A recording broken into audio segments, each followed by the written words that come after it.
Welcome to Explore with Uzi.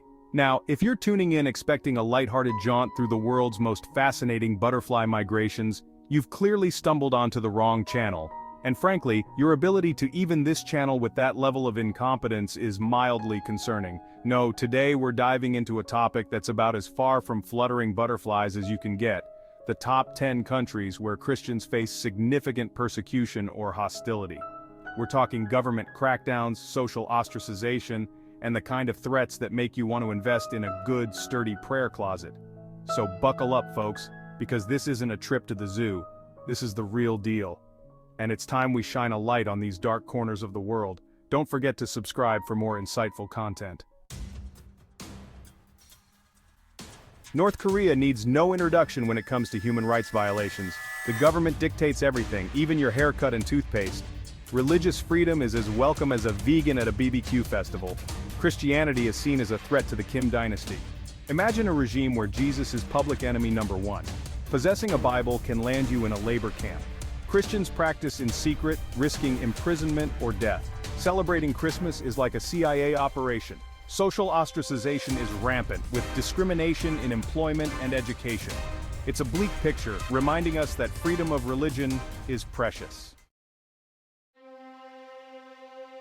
Next, we travel to Afghanistan, a country synonymous with conflict and instability.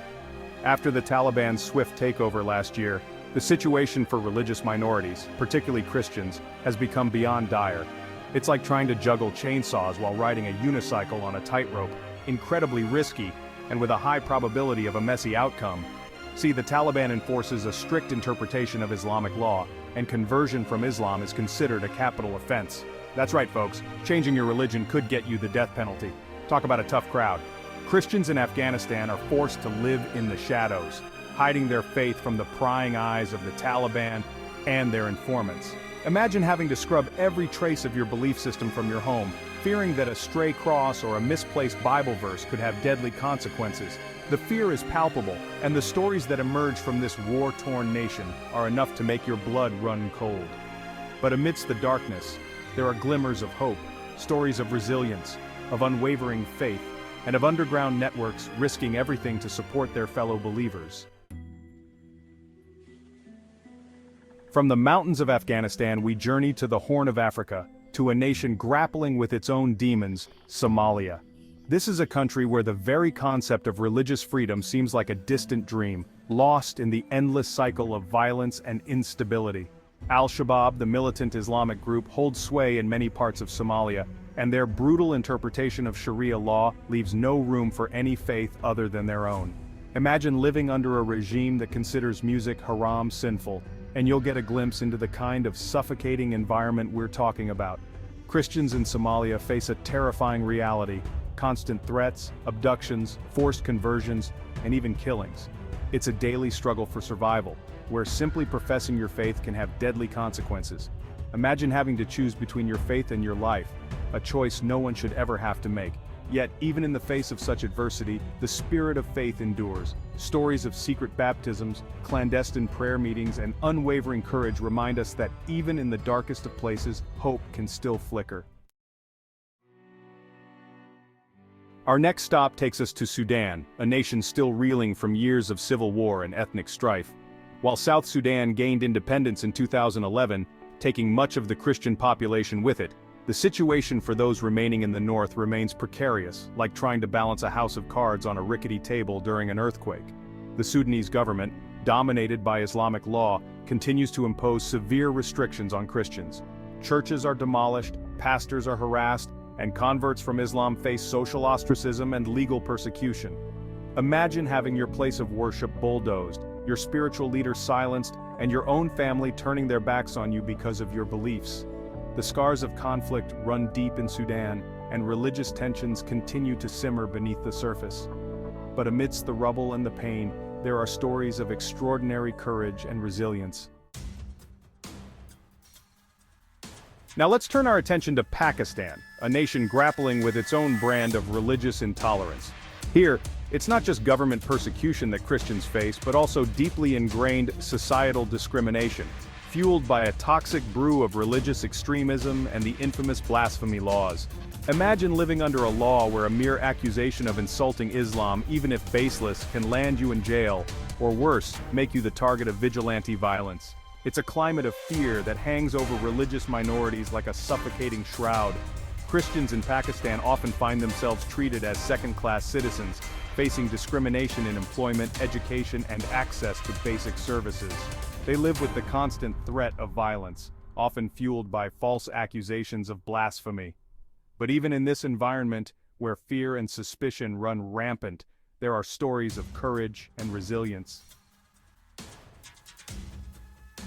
Our journey takes us next to Iran, a nation where the government's grip on religious freedom is as tight as a python squeeze. The Islamic Republic, with its strict interpretation of Sharia law, views any deviation from its sanctioned version of Islam with suspicion, and Christianity is no exception. Imagine living in a country where attending a house church can land you in prison, where converting from Islam is considered apostasy, punishable by death, and where even owning a Bible in Farsi can be deemed a crime. Christians in Iran live a double life, forced to practice their faith in secret, always looking over their shoulders, fearing that their cover might be blown. They face constant surveillance, harassment, and the ever-present threat of arrest and imprisonment. But even in the face of such oppression, the Christian community in Iran continues to grow, a testament to the enduring power of faith, even when driven underground.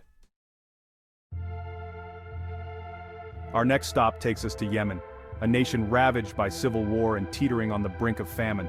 Amidst the bombs and the bullets, another battle rages, a silent war on religious freedom where Christians find themselves caught in the crossfire.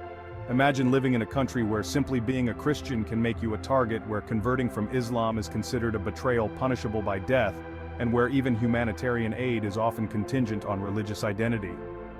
The ongoing conflict has only exacerbated the plight of Christians in Yemen, with militant groups like Al-Qaeda and ISIS exploiting the chaos to expand their influence and target religious minorities.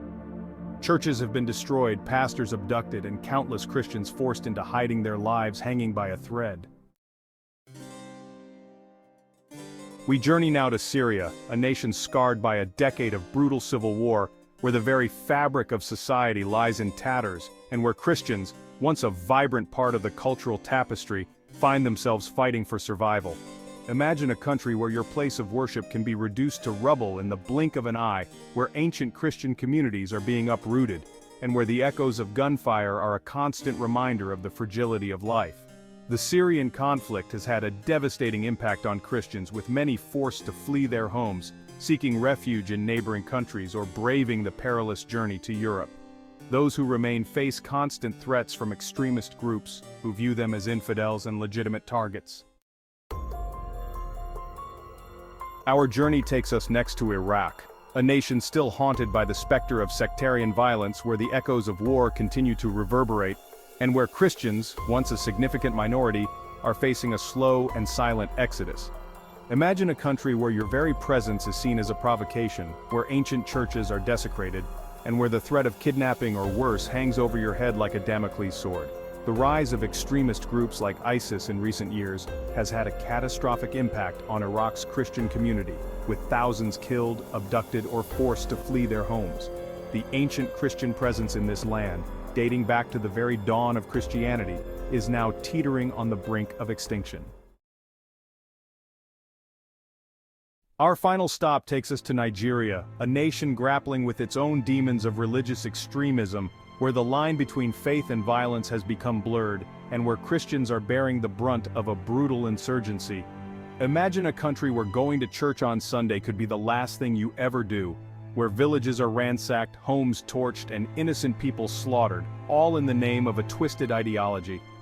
The rise of Boko Haram in northeastern Nigeria has unleashed a wave of terror on the Christian community, with churches bombed, pastors murdered, and countless Christians abducted, often forced to convert to Islam or face unimaginable horrors.